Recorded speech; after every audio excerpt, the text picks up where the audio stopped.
bien. Nous allons continuer nos séries de vidéos sur PHP Symfony. Et donc là, nous allons voir un thème qui est assez important pour moi. C'est bon à savoir car c'est souvent beau sur les sites. De quoi il s'agit? Vous voyez, lorsqu'on est ici sur Accueil, ou quand on passe la souris sur d'autres éléments de notre navbar, vous voyez, il y a un effet de surbrillance. Et donc, si je viens à ce niveau d'inscription, c'est pareil.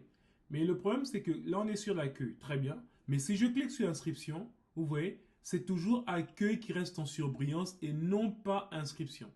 Et donc, moi, ce que je voudrais en fait dans cette vidéo, c'est de nous montrer comment lorsqu'on puisse cliquer sur, on va dire, inscription, bah, c'est inscription maintenant qui devient en surbrillance et non plus accueil. C'est quelque chose d'important, c'est pour signaler la page sur laquelle on se trouve. Et donc, c'est ce que nous allons tenter de répondre ou bien de faire dans cette vidéo. Ok, sans plus tarder, on repart dans notre éditeur de texte.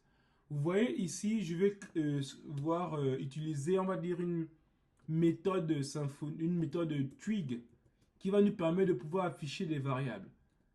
Et si on va dire avec accolade, accolade, c'est pour un affichage qu'on met en Twig, accolade, accolade. Ensuite, maintenant, je mets ce qu'on appelle un dump. Un dump, c'est ce qui va permettre de pouvoir aussi dumper. C'est comme si on veut afficher le contenu d'une variable. Et la variable que je vais afficher ici, ou bien l'objet, c'est app.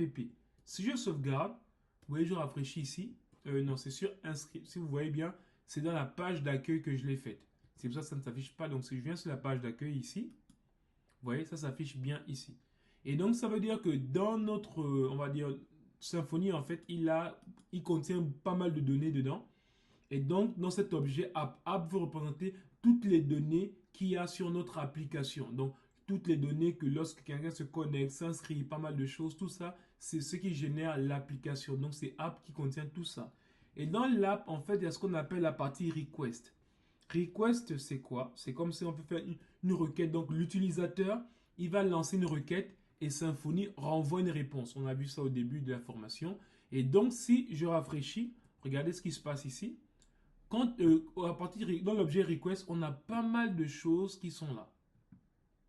Vous voyez, en fait, toutes ces choses-là sont de la partie request. Donc, en fait, c'est ce que l'utilisateur va demander, ce qu'il va faire comme requête.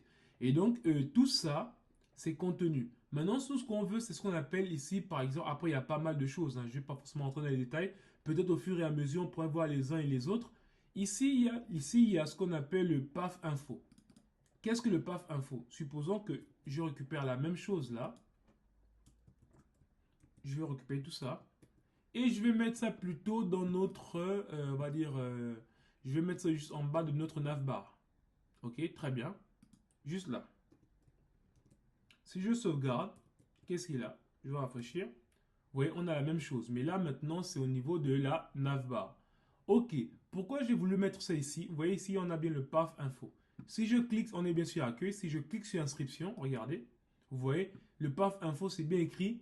Vous pouvez prendre soit le request URI ou bien le path info. C'est bien écrit ici, inscription. Donc, ici, il a bien reconnu qu'on est sur inscription. Donc, quel que soit ce qu'on part, bon là, ici, il n'y a rien parce qu'il y a un dièse, il n'y a pas de lien qui sont associés. Non plus connexion, je ne pense pas, ok. Donc, pour le moment, il n'y a que inscription ou bien page d'accueil. Donc, à ce niveau, on voit bien que l'URL change. Et donc, c'est comme ça qu'on va pouvoir récupérer l'URL sur lequel on se trouve. Donc, ici, comment on va le faire?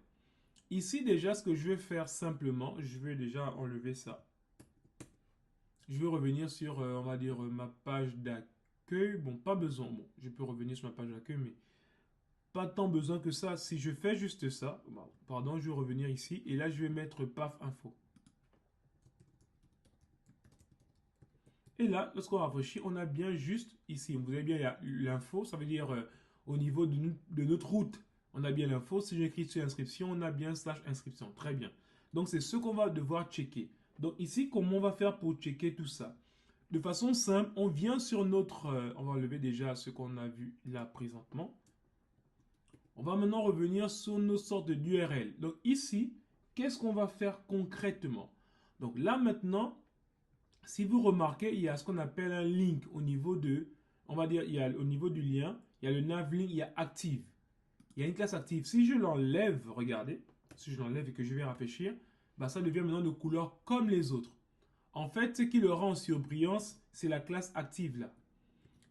active et si je remets, vous voyez ici, c'est là. Maintenant, si j'enlève ça et que je le mets juste au niveau de inscription, qu'est-ce qu'il nous donne? Ici, je vais mettre ça ici, active et que je rafraîchis. Vous voyez, c'est bien inscription qui est là. Vous voyez qui est bien colorié. Donc, ce qu'on veut, c'est que on colorie celui sur lequel on a cliqué. Et donc, pour faire cela, ce qu'on va faire simplement, on va mettre des conditions. En fait, c'est ce qu'on va voir avec Twig. On peut mettre les conditions, ce qu'on appelle if et else. Mais on va mettre ça maintenant ici en Twig. Bah, après, on ne va pas mettre forcément if et else, mais if suffit. Donc ici en Symfony, quand on vient sur la partie là, c'est ici qu'on veut mettre le active. Donc on revoit bien ici que si on met active là, c'est bien active au niveau de l'accueil. Donc nous on veut afficher active à une seule condition, qu'on est sur la page d'accueil. Donc en un mot, il faudrait qu'on affiche, si je reviens sur, on était où? Bon, si je reviens sur la page d'inscription et qu'il y a le path info, c'est slash inscription, c'est là où on va pouvoir colorier l'inscription. Si on a juste le slash tout court, on veut donc colorier que le accueil. Donc c'est ce qu'on va faire comme, on va dire, interrogation comme condition. Et là, je vais faire simplement, je vais retirer ça. Et donc, je vais maintenant mettre une condition. Comment on met les conditions en Twig? En fait, ici, il faut juste mettre accolade comme ça. Vous voyez, il y a accolade qui s'ouvre et qui se ferme. Et je mets les pourcentages. Ça veut dire ici, là, on va faire une exécution de code. Donc, on va faire quelque chose, une logique qu'on va mettre à ce niveau-là. Et pour faire simple, on met juste if comme ça.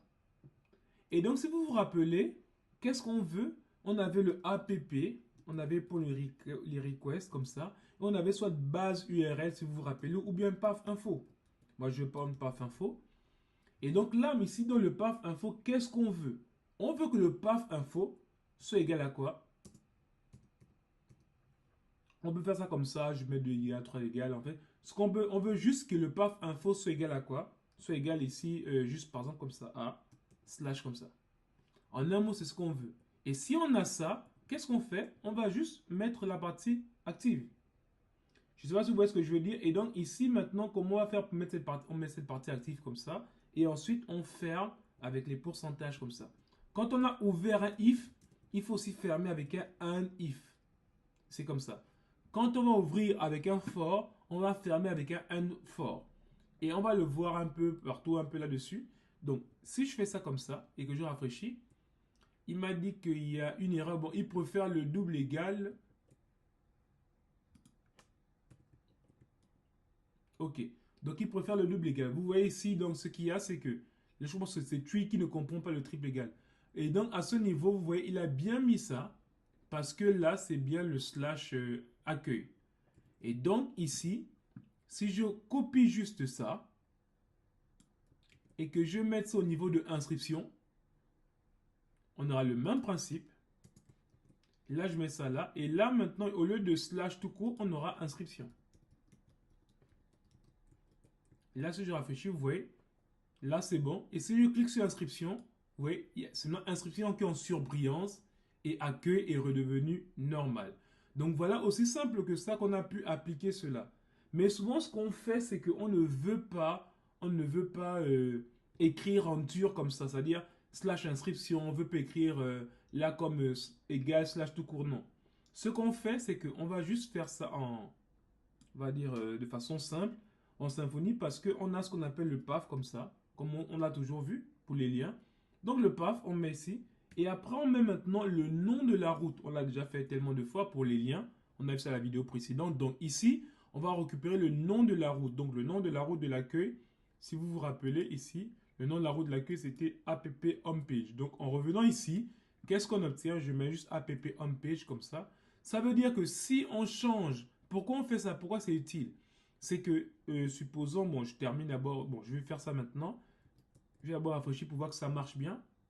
Donc, si je viens sur accueil, vous voyez, c'est bien accueil qui est en surbrillance. Mais pourquoi on n'a pas voulu mettre le slash tout court? Parce que si on vient ici, supposons qu'on vient et on décide de changer le nom de l'URL et qu'on mette maintenant accueil, c'est plus slash tout court. Bah là, maintenant, si je mets accueil ici, slash accueil comme ça, vous voyez, il va garder toujours le même principe. Vous voyez, il garde le même principe. Et je n'ai pas eu besoin d'aller changer ici en mettant encore, on va dire, j'étais où? J'étais dans le base, voilà. J'ai pas eu besoin de venir modifier slash et que j'écrive accueil. Donc, en fait, quand on garde le même nom, c'est-à-dire le nom de la route, si on change l'URL, bah, ça ne change rien parce qu'on récupère juste le nom de la route. Donc, on n'a pas besoin de vérifier l'URL à chaque fois. C'est ça l'utilité, en fait. Et donc, si je sauvegarde encore, donc je vais revenir à ce qu'on avait au départ. Ok, très bien. Vous voyez, ça marche très bien. Ok. Ensuite, on fait la même chose maintenant au niveau de l'inscription. Et l'inscription, c'était juste register ici, app register. Et je reviens sur notre base.html.twig. Et là, maintenant, au lieu d'inscription, je vais mettre le path, comme ça. Et là, on va juste mettre ça. Et si on sauvegarde, problème résolu. Si je clique sur inscription, très bien. Ouais, c'est ma inscription qui est déjà coloriée en surbrillance. Donc, voilà ce qu'on pouvait dire rapidement sur, on va dire, notre partie sur les surbrillances. Et là, maintenant, on va essayer de pouvoir juste restructurer un peu la navbar. Je vous donne rendez-vous à la vidéo prochaine. Merci.